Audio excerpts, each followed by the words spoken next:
बच्चों, मैं अनाज लाने के लिए बाहर जा रही हूँ। तुम दोनों घोंसले के अंदर ही रहना, कहीं बाहर मत जाना। मैं जल्दी वापस आऊंगी। हाँ मम्मी।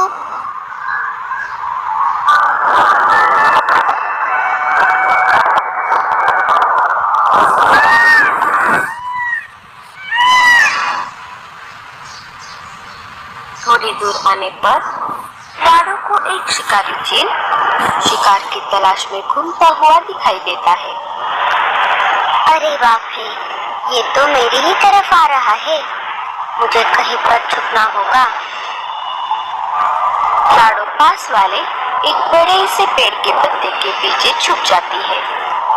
वहां पर पहले से ही कालू कौवा और मीनू मौसी छुपे हुए थे। अरे कालू भैया और मीनू मौसी, आप यहाँ पर कैसे? अरे पागल, धीरे बोल। एक शिकारी चील शिकार की तलाश में आसपास ही भटक रहा है। हाँ, इसीलिए हम यहाँ पर छुपे बैठे हैं। शिकारी चील वहाँ से चला जाता है। लाडो, कालू और मीनू मौसी वहाँ से बाहर आ जाते हैं। अरे लाडो, तुम अकेली बाहर क्या कर रही हो? क्या तुम्हें नहीं पता, शिकारी चील बच्चों को मारकर खा रहा है। हाँ कालू भैया, मुझे पता है, लेकिन मैं क्या करूँ? घर का सारा अनाज तो खत्म हो गया है। बच्चे भी बहुत भूखे हैं, इसीलिए मुझे इस तेज बारिश में बाहर आना पड़ा। हम दोनों भी अनाज लाने के लिए बाहर आए थे। कालू पश्चिम की तरफ और मैं पूरब की तरफ गई थी। मुझे थोड़ा अनाज मिल गया, लेकिन कालू को नहीं मिला। क्या तुम्हें अनाज मिल गया लाडो? नहीं मीनू मौसी, मैं अभी अभी तो बाहर आई हूँ। मुझे अभी अनाज ढूंढने के लिए जाना है। अच्छा हुआ, आप दोनों मुझे मिल गए। अब मैं उत्तर दिशा में अनाज ढूंढने के लिए जाती हूँ। कालू भैया, आप मेरी एक मदद कीजिए। आप घर जाते जाते एक बार मेरे घर होकर आना, देखना कि बच्चे ठीक है या नहीं। हाँ लाडो, तुम चिंता मत करो, तुम्हारे वापस आने तक मैं बच्चों के पास ही रहूंगा। आपका बहुत बहुत शुक्रिया कालू भैया। मैं आते आते आपके लिए भी अनाज लाऊंगी। लाडो, तुम उत्तर दिशा में ज्यादा अंदर मत जाना, वहाँ पर शिकारी चील और गिद्धों का अड्डा है। हाँ कालू भैया, मैं अपना ख्याल रखूंगी।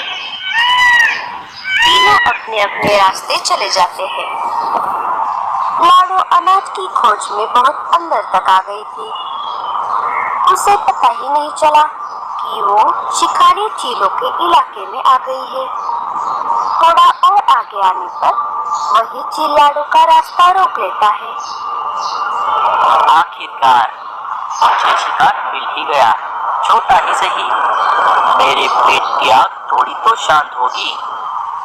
चील भैया, मुझे खाने से पहले आप मुझ पर एक एहसान कीजिए। हाँ बोलो।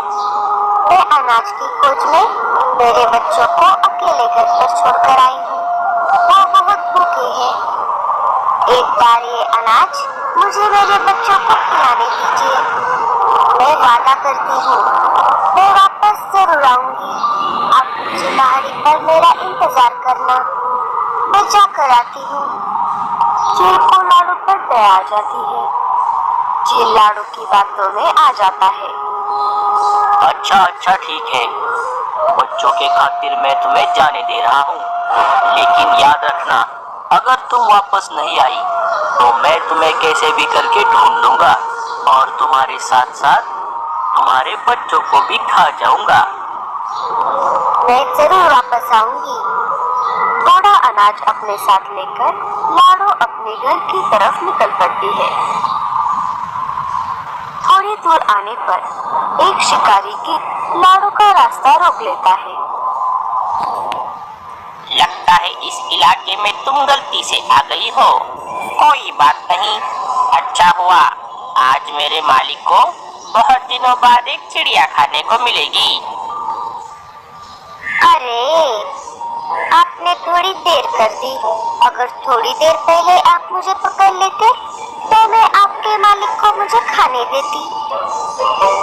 तुम कहना क्या चाहती हो? थोड़ी देर पहले ही एक दूसरे चील ने मुझे खाने के लिए रिजर्वेशन करके रखा है। वो बहुत डरावना और बहुत भयानक है। मैं मेरे बच्चों को खाना खिलाकर वापस उसके पास जाने वाली हूँ।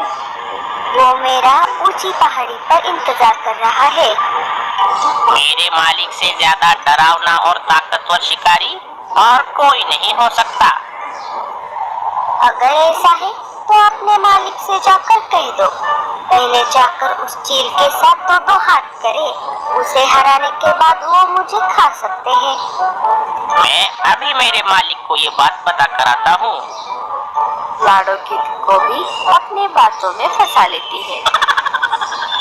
गिद्ध वहाँ से चला जाता है। लाडो भी अपने घर की तरफ निकल पड़ती है।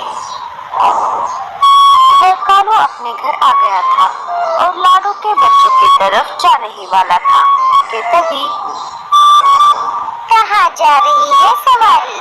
आए नहीं कि फिर से जाने लगे। लाडो अपने बच्चों को अकेला घर पर छोड़कर बाहर अनाज लाने के लिए गई है। और वापस आने तक मैं बच्चों के साथ ही रहूंगा, ऐसा मैंने लाडो को कहा था। मैं वहीं जा रहा हूँ। बड़े आए जाने वाले। आपने क्या दूसरों के बच्चे संभालने का ठेका लिया है? चुपचाप घर में बैठो, कहीं पर जाने की कोई जरूरत नहीं है। भैया, माँ कब आएगी? मोनू, डरो मत, माँ आती ही होगी। भैया, मुझे बहुत भूख लगी है। बारिश बहुत ज्यादा तेज थी। तभी लाडो के घोंसले में पानी जमा होने लगता है। मोनू, हमें जल्दी से बाहर जाना होगा, नहीं तो हम पानी में डूब जाएंगे। दोनों वहां से निकलकर मीनू मौसी के घर आ जाते हैं।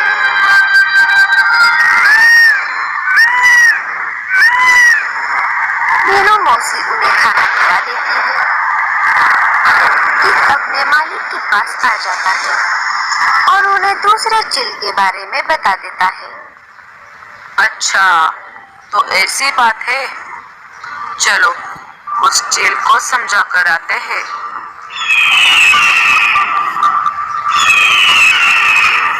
अरे, तुम दोनों कौन हो? यूरे चील के बच्चे, खुद को बड़ा ताकतवर समझता है। जरा देखे तो तुझ में कितना दम है। जैसे तैसे करके अपनी जान बचाकर लाडो अपने घोंसले के पास आ जाती है। घोंसले में जमा हुआ पानी देखकर लाडो बहुत डर जाती है। बच्चे भी घोंसले में नहीं थे। लाडो चिड़िया रोने लगती है। तभी वहाँ पर मीनू मौसी आ जाती है। अरे लाडो, क्या हुआ? तुम रो क्यों रही हो? लाडो सारी घटना मीनू मौसी को बता देती है। जब मैं घर वापस आई तब देखा कि घोंसले में पानी जमा हुआ है। बच्चे भी घोंसले में नहीं है। पता नहीं मेरे बच्चे कहाँ गए। लाडो, तुम डरो मत, तुम्हारे बच्चे सुरक्षित हैं। वो थोड़ी देर पहले ही मेरे पास आए थे। मैंने उन्हें खाना खिला दिया है और दोनों बच्चे अभी सो रहे हैं। मौसी, मैं आपका ये एहसान कभी नहीं भूलूंगी। आपका बहुत बहुत शुक्रिया। कालू भी अपनी पत्नी से आग बचाकर चुपके से वहाँ पर आ जाता है। मुझे माफ कर दो लाडो, कोरे ने मुझे बच्चों के पास नहीं आने दिया। लाडो कालू को भी सारी घटना बता देती है। अब मुझे जाना होगा। आप मेरे बच्चों का ख्याल रखना। अगर मैं वापस नहीं गई तो वो चील मुझे ढूंढते ढूंढते यहाँ पर आ जाएगा और मेरे साथ मेरे बच्चों को भी। राजा जी के पास चलते हैं, वो इसमें हमारी जरूर मदद करेंगे।